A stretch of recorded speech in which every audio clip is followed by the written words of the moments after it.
ప్రతి ఒక్కళ్ళు ఆరాధిద్దామండి. ప్రతి ఒక్కళ్ళు దయచేసి మాట్లాడే సమయం కాదు.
చాలా సంతోషం. మరి మీరు ఫేస్బుక్లో, యూట్యూబ్లో, అలాగే టీవీలో కూడా వాక్యాలు మీరు వింటున్నారు. అందరిని బట్టి కూడా ప్రత్యేకమైన వందనాలు తెలియజేస్తున్నాను.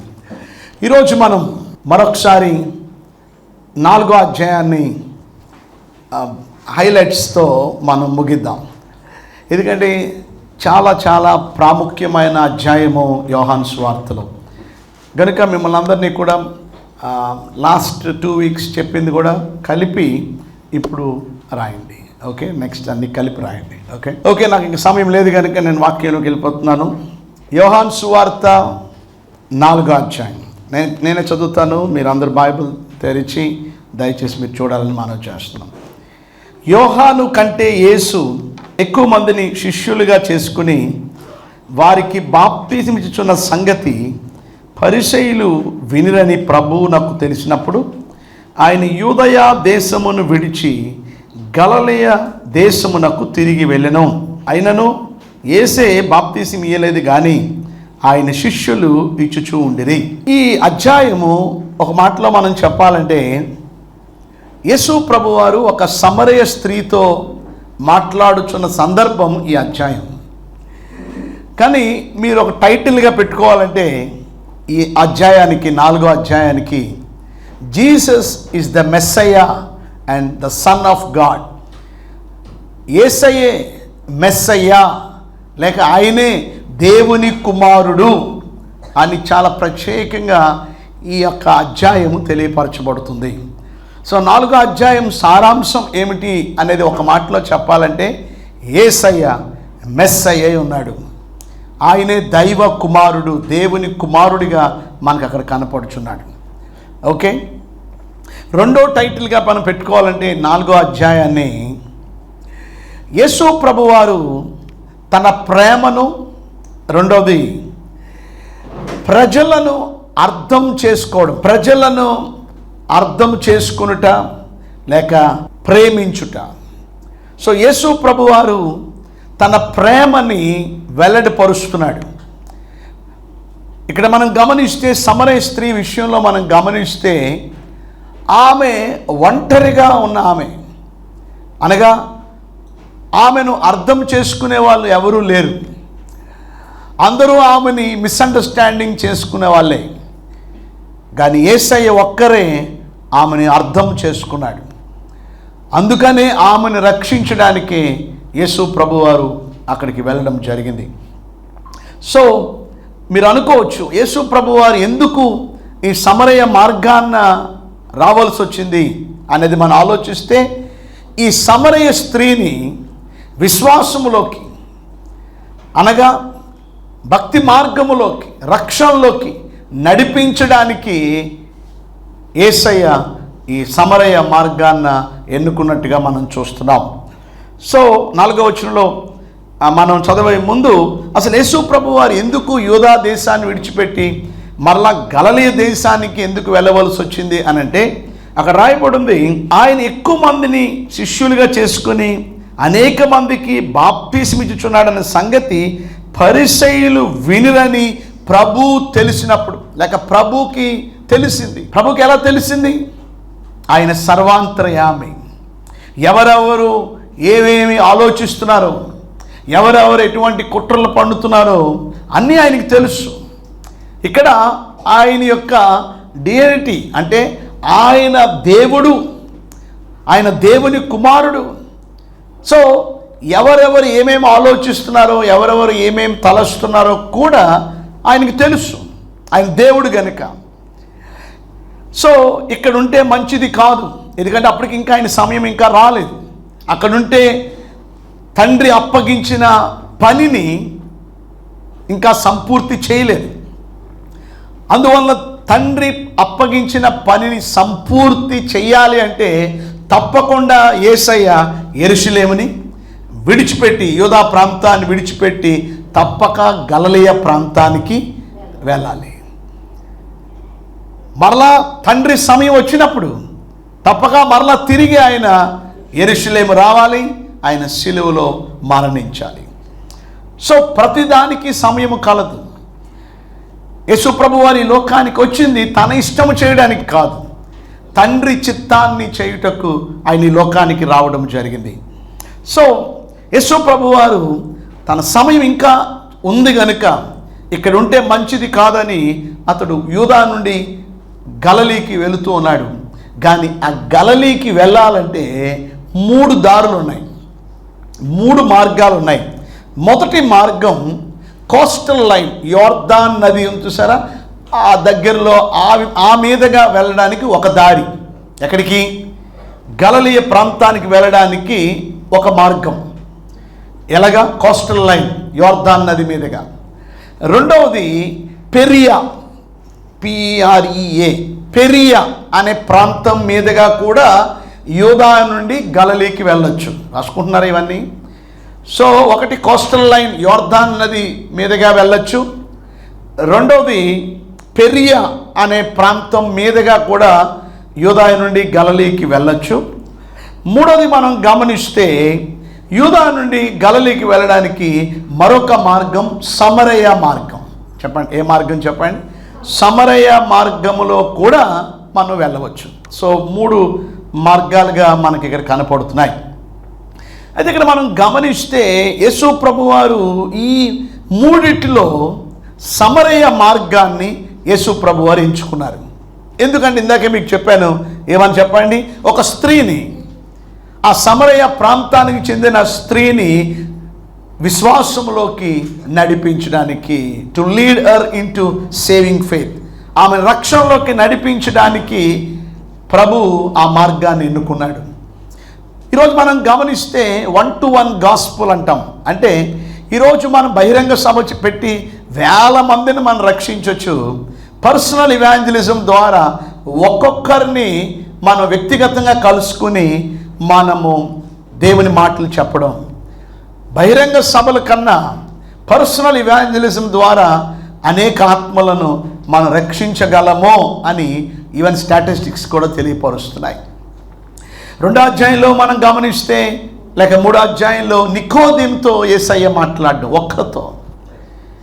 ఇక్కడ మనం గమనిస్తే సమరయ స్త్రీతో ఒక్కరితో మాట్లాడడం. గత వారం మీరు ఎవరైతే ఒక్కరితో మీరు మాట్లాడారా? మీ పనిలో కానీ, మీ వ్యాపారం దగ్గర కానీ, లేకపోతే మీ ఇంటి దగ్గర కానీ, లేక బస్ స్టాండ్ కానీ, రైల్వే స్టేషన్ కానీ, ఏదైనా ప్రయాణాలు వెళ్ళేటప్పుడు ఎవరైనా ఒక్కసారైనా మీరు ఒక్కరితోనైనా మాట్లాడడానికి మీరు అవకాశం మీకు కల్పించుకున్నారా? సో తప్పక మనము ఏదైనా మాట్లాడినా కూడా మనం ప్రభు గురించి ఇతరులకి చెప్పాలి అనే మనస్సు, ఆ ఆలోచన మనలో ప్రతి ఒక్కరిలో కూడా ఉండాలి. ఏదో ఒక సాక్ష్యం లేక ఏదో ఒక మాట మీరు చెప్పడానికి ఇష్టపడండి. సో ఇక్కడ మనం గమనిస్తే ఈరోజు 1-to-1, ఒకరి నుంచి ఒకరికి, ఒక్కొక్కరుగా మనం చెప్పడం కూడా చాలా ముఖ్యం. సో ఇక్కడ సమరయ స్త్రీ యేసు ప్రభు దగ్గరికి రాలేదు, కానీ యేసయ్యే సమరయ స్త్రీ దగ్గరికి వెళ్ళాడు. బైబిల్ సెలవిస్తుంది, నశించిన దానిని వెదకి రక్షించుటకు క్రీస్తు యేసు లోకమునకు వచ్చెను. ఈరోజు నికోదేము అయితే యేసయ్య దగ్గరికి వచ్చాడు, కానీ ఇక్కడ మనం గమనిస్తే ఈ సమరయ స్త్రీ దగ్గరకు యేసు ప్రభువు వెళ్ళాడు. ఇలా మిమ్మల్ని అడుగుతున్నాను, మనం ఏమంటాం? ఎవరైనా నా దగ్గర రానివ్వండి, ఎవరైనా వస్తే చెప్తాను, మా చర్చికి వస్తే చెప్తాను, మా ఇంటికి వస్తే చెప్తాను, నా పనులను మానుకుని నన్ను వెళ్ళమంటారా? కానీ ఈరోజు యేసు ప్రభు వారు ఒక్క ఆత్మను, 100 మందిని కాదు, ఒక్క ఆత్మను రక్షించుట కొరకు యేసు ప్రభు వారి దగ్గర 20 మైళ్ళు దూరం నడిచి, యూదాయ నుండి సమరయకి దగ్గర 20 మైళ్ళు దూరం నడిచి మరి అక్కడికి వెళ్ళడం. చూడండి, ఆయనకున్న భారం, తండ్రి పని చేయుటకు ఆయనకున్న ఆసక్తి. ఈరోజు అట్టి ఆసక్తి, అట్టి భారము దేవుని బిడ్డలుగా మనందరిలో కూడా ఉండాలి అని మీకు మనవి చేస్తున్నాను. సో ఇక్కడ మనం గమనిస్తే 5-6 వచనాల్లో యాకోబు తన కుమారుడైన యోసేపుకి ఇచ్చిన భూమి దగ్గరనున్న సమరయలోని సుకారా అను ఒక ఊరికి వచ్చాను. అక్కడ యాకోబు బావి ఉండెను గనుక యేసు ప్రయాణము వలన అలిసి ఉన్న రీతిని ఆ బావి యొద్ద కూర్చుండెను. అప్పటికి ఇంచుమించు 12 గంటలాయను. అయితే ఇందులో మీకు ఒక పాయింట్ మీతో చెప్పి నేను ముందుకు వెళ్తాను. అదేంటి అంటే, ఒకటి, యేసు ప్రభు వారు ఎందుకని సమరయ మార్గాన్ని ఎన్నుకున్నాడు చెప్పండి? ఆ సమరయ స్త్రీని రక్షించుటకు, ఆ సమరయ స్త్రీని రక్షణలోకి నడిపించుటకు ఒక కారణం. ఓకే, రెండవ కారణం మీతో చెప్తాను, జాగ్రత్తగా వినండి. రెండవ కారణం, యేసు ప్రభు వారు కోస్టల్ లైన్ యోర్దాన్ నది మీదుగా వెళ్ళొచ్చుగా, రెండవది పెరియా మార్గములో వెళ్ళొచ్చుగా, మరి ఎందుకని సమరయ మార్గాన్న వెళ్ళవలసి వచ్చింది? సమరయ మార్గమున వెళ్ళవలసిన రావడానికి కారణం చెప్పండి. ఒకటి, సమరయ మార్గానికి ఇందాక మీకు చెప్పాను, మీరు మర్చిపోయారు. The shortest route to go to Galilee. ఏమండి? షార్ట్ కట్ అంటే దాని అర్థం త్వరగా లేదు. దానికి అర్థం ఇంకా సులువైన పద్ధతి. ఇంకా దాని అర్థం ఏంటంటే సమయాన్ని వేస్ట్ చేయడం ఇష్టం లేదు యేసయ్యకి. రాసుకోండి ఆ పాయింట్. గడియ, సమయం. ఇదైతే త్వరగా వెళ్ళిపోవచ్చు, చాలా సమయము కలిసి వస్తుంది. ఒకవేళ కానీ పెరియ మార్గం ఇంకొక మార్గంలో వెళ్తే సమయం చాలా వేస్ట్ అవుద్ది. ఒకటి గుర్తుపెట్టుకోండి, విశ్వాసులుగా మనం ఎంత సమయాన్ని మనం వేస్ట్ చేస్తున్నామో. 6 గంటలు నిద్రపోతే చాలు, అంతకన్నా తక్కువ పడుకున్నా మంచిదే. కానీ మనం 8 గంటలు, 9 గంటలు, 10 గంటలు యు ఆర్ వేస్టింగ్ టైం. కొంతమంది టీవీ దగ్గర కూర్చొని గంటలు యు ఆర్ వేస్టింగ్ టైం. కొంతమంది ఫోన్ దగ్గర టిక్టాక్లు చూసుకుంటూ, ఆ ఫేస్బుక్లు చూసుకుంటూ టైం అంతా కూడా గంటలు యు ఆర్ వేస్టింగ్ టైం. ఈరోజు ఈ అధ్యాయంలో మనకు నేర్పిస్తున్న అద్భుతమైన లెసన్ ఏంటి అంటే, యేసు ప్రభు వారు సమరయ మార్గాన్ని ఎన్నుకోవడం గల కారణం ఆయన సమయాన్ని వేస్ట్ చేయడం ఇష్టం లేక. ఎందుకంటే time is very very precious. చూడండి, కొన్ని వాక్యాలు మీకు చూపిస్తాను. 2వ అధ్యాయము 4వ వచనం చూడండి. యోహాను సువార్త 2:4. యేసు ఆమెతో, అమ్మా, నాతో నీకేమి పని? నా సమయం ఇంకా రాలేదనెను. అంటే యేసు ప్రభు వారు ఏ పని చేసినా కూడా సమయపాలన లేకుండా కాదు. ప్రతిదానికి ఆయనకి ఏముంది చెప్పండి? ఒక సమయం ఉంది, ఒక టైం అనేది ఉంది. కనుక ఇంకా నా సమయం రాలేదు. మరి యేసు ప్రభు వారు వెంటనే ఆ పరిచారకులు పిలిచి, వింటున్నారా? ఆ పరిచారకులు పిలిచి ఆ ఖాళీ రాతి బాల్ నీళ్లతో నింపమని ఎందుకన్నాడు? అప్పుడు సమయం వచ్చింది. ఇప్పుడు యేసు ప్రభు వారు ఎందుకని ఆ సమరయ స్త్రీకి ఈ టైంలో వెళ్ళవలసి వచ్చింది? అది ఆ సమయము కనుక. మీకు అర్థమవుతుంది మీకు? సో ప్రతిదానికి యేసయ్యకి ఏముంది? ఒక సమయం ఉన్నది. చూడండి, కిందకి రండి. నెక్స్ట్ ఇంకా మనం గమనిస్తే 7:30 యోహాను సువార్తలోనే మనం చూద్దాం. 7వ అధ్యాయం 30 వచనం చూడండి ఒకసారి. నేను చదువుతాను, వినండి. అందుకు వారు ఆయనను పట్టుకొన యత్నము చేసిరి గాని ఆయన గడియ ఇంకనూ రాలేదు గనుక ఎవడును ఆయనను పట్టుకొనలేదు. ఎందుకు పట్టుకోలేదు? ఇంకా ఆయన టైము.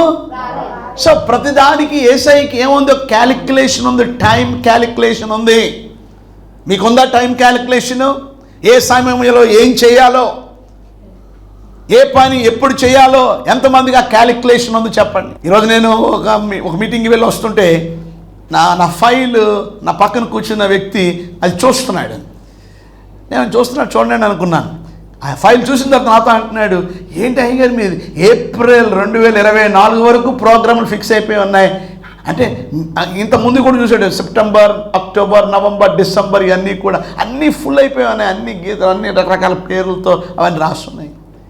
అంటే మీరు ఇలాగా ముందే అన్నీ ప్రిపేర్ చేసుకుంటారా, రాసుకుంటారా? ఇలా రాయకపోతే నాకు ఏది గుర్తుండదండి.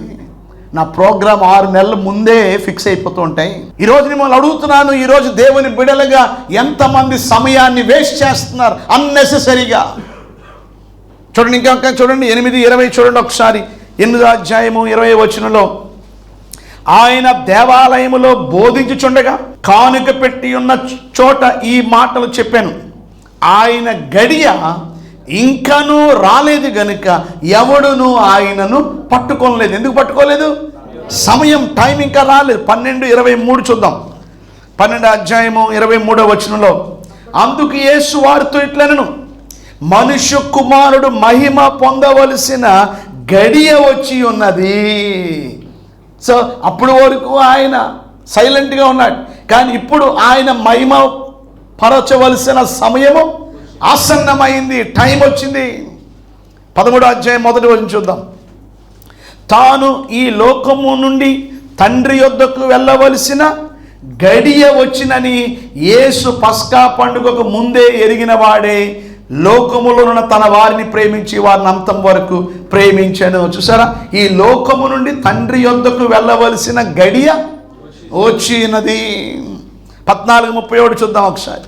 14:31 అయినను నేను తండ్రిని ప్రేమించుచున్నానని లోకము తెలుసుకున్నట్లు తండ్రి నాకు ఆజ్ఞాపించినది నెరవేర్చుటకు నేను ఇలాగూ చేయుచున్నాను. లెండి ఇక్కడి నుండి వెళుదము. కనుక పదండి, లెగండి, మనం వెళుదాం. ఎందుకన్నాడు? సమయం వచ్చింది, ఇక మనం కూర్చోడానికి లేదు. సో ఈ మాటలు బట్టి మీకు ఏం అర్థమవుతుంది? సమయం ఉన్నది. ఈ రోజు నుండి అయినా ఒక మంచి నిర్ణయం తీసుకోండి, ఒక టైం టేబుల్ పెట్టుకోండి. ఏ పని ఎప్పుడు ఏది చేయాలో ఒక టైం పెట్టుకోండి. బైబిల్ ఎఫెసీయులకు రాసిన పత్రిక 5:15 ఈ రీతిగా రాయబడింది. ఏమని? ఎఫెసీయులకు రాసిన పత్రిక 5:15 దినములు చెడ్డవి గనుక మీరు సమయమును పోనీయక సద్వినియోగము చేసుకొనుచు అజ్ఞానుల వలె కాక జ్ఞానుల వలె నడుచుకున్నట్లు జాగ్రత్తగా చూచుకొనుడి. ఒక్కసారి సమయం అయిపోతే మరలా మీకు ఆ సమయం రావాలన్నా మరలా మీకు దొరకదు. సో ఉన్న సమయాన్ని సద్వినియోగం చేసుకోవడం చాలా ముఖ్యం. సో ఇప్పుడు యేసు ప్రభు వారు 3 మార్గాలు ఉన్నా, కోస్టల్ మార్గం, పెరియా మార్గం, సమరయ మార్గము ఉంటుండగా యేసు ప్రభు వారు ఎందుకు సమరయ మార్గాన్ని ఎన్నుకున్నాడు? సమయాన్ని వృధా చేయడం ఇష్టం లేక. ఎంతమంది సమయాన్ని వృధా చేసే వాళ్ళు ఇక్కడ ఉన్నారు? గట్టిగా చప్పట్లు కొట్టండి. చప్పట్లు కొట్టరు కానీ మనం చేసేది ఏంటో మీరు ఒకసారి ఆలోచించండి. ఆ ఫ్రెండ్ దగ్గరికి వెళ్ళాలంటే అవసరమైతే ఫ్రెండ్తో మాట్లాడండి. ఈవెన్ ఒక టెక్స్ట్ చేయాలని అవసరం అయితేనే టెక్స్ట్ చేయండి, అవసరం అయితేనే ఆ మెసేజ్ పెట్టండి, అవసరం అయితేనే వారితో మాట్లాడండి. కొంతమంది ఫోన్ గంటలు ఏదైనా అర్జెంటుగా వాళ్ళతో మాట్లాడాలని ఎప్పుడు చూసినా ఎంగేజే. ఏమనంటే బిజీ. ఎవరితో? ఫ్రెండ్తోనో, అమ్మతోనో, నాన్నతోనో, తమ్ముడితోనో, అక్కతోనో. ఇది కాదు టైము.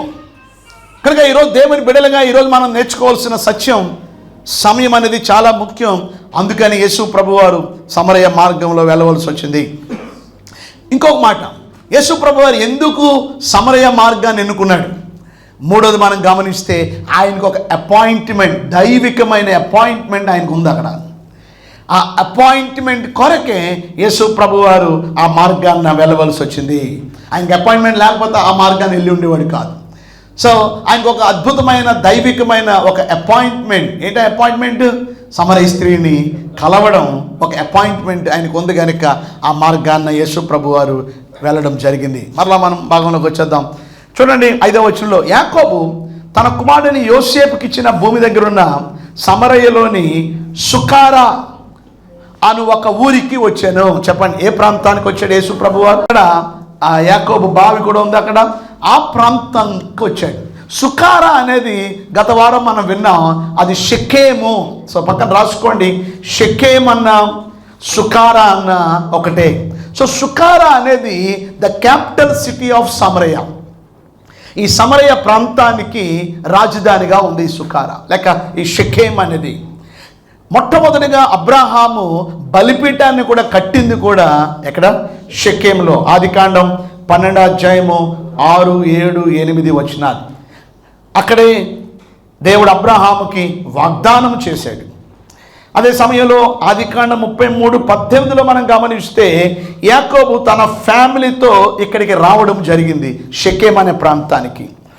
అలాగే 33:19, 20 మనం గమనిస్తే అక్కడ 100 దేనారాలతో అక్కడ వెండినిచ్చి అక్కడ మరి ఆ బావిని అక్కడ తవ్వి అక్కడ స్థలాన్ని కొన్నట్టుగా అక్కడ బలిపీఠం కట్టినట్టుగా కూడా మనం చూస్తున్నాం.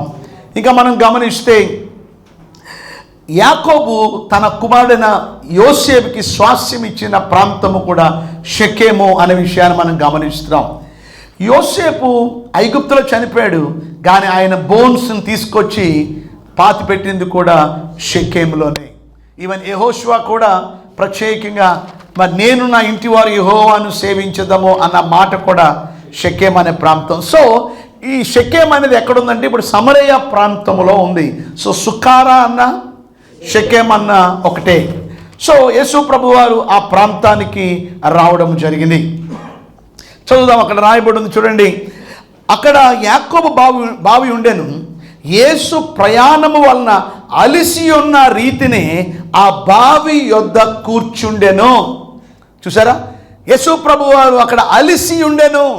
ఎందుకు? నడిచి 20 మైళ్ళు దూరం నడిచి ఆయన అక్కడ అలిసిపోయినట్టుగా మనం అక్కడ కనపడుతుంది. సో దీన్ని బట్టి మనకేం అర్థమవుతుంది? ఇందాక మనం ఏం చూసాం? యూదయ ప్రాంతము నుండి గలిలీకి ఎందుకు వచ్చాడైనా?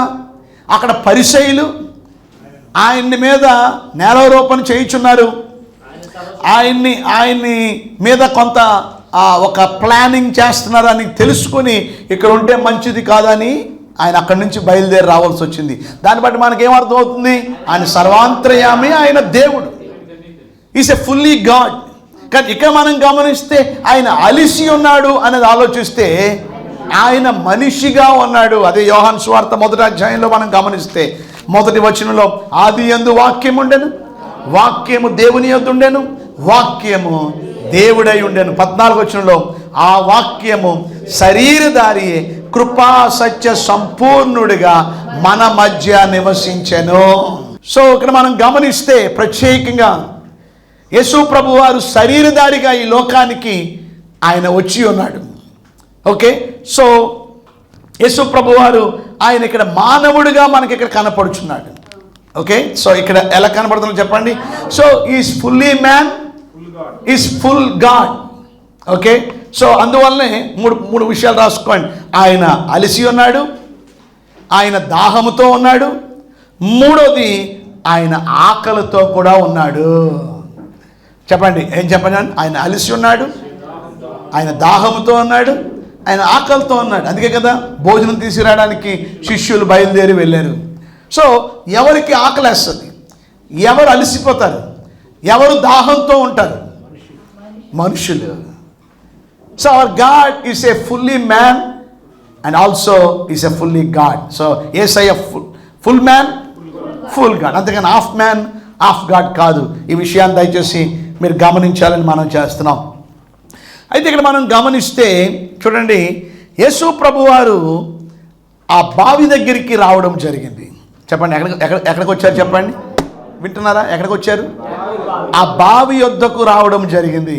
ఇక్కడ నాకు చాలా ఆశ్చర్యం కలిగిస్తుంది ఏంటంటే, చూడండి, యేసు ప్రభు వారేమో సమరయ మార్గాన్న సమరయ ప్రాంతానికి వచ్చారు. వచ్చి ఆ బావి వద్ద కూర్చున్నాడు. ఆ తర్వాత 7వ వచనంలో సమరయ స్త్రీ ఒక్కతే నీళ్లు చేదుకున్నట్టు అక్కడికి రాగా. సో ఎవరు ముందు వచ్చారు? యేసయ్య ముందు వచ్చారా? సమరయ స్త్రీ ముందు వచ్చారా? నాకు చాలా ఆశ్చర్యం కలిగిస్తుంది ఈ విషయం. ఇప్పుడు ఉదాహరణకి ఇప్పుడు సీఎం గారు వస్తున్నారు అనుకోండి, సీఎం గారు ముందు వస్తారా లేకపోతే ఎమ్మెల్యే గారు ముందు వస్తారా? చెప్పండి, సీఎం గారు వస్తున్నారు అనుకోండి, సీఎం గారు ముందు వస్తారా లేకపోతే కార్యకర్త గారు ముందు వస్తారా?